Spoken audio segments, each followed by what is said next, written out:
The National Weather Service in Wilmington has issued a severe thunderstorm warning for northern Fayette County, Ohio, southeastern Greene County, southern Madison County, until 4 p.m. At 3:22 p.m., a severe thunderstorm was located near Jamestown, moving northeast at 50 miles an hour. Hazard, 60 miles an hour wind gusts and quarter-size hail. Source, radar indicated. Impact, minor hail damage to vehicles is possible. Expect wind damage to trees and power lines.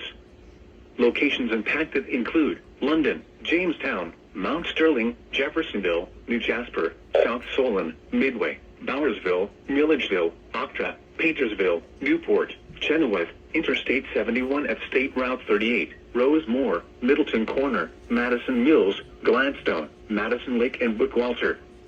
This includes I-71 in Ohio between mile markers 58 and 87.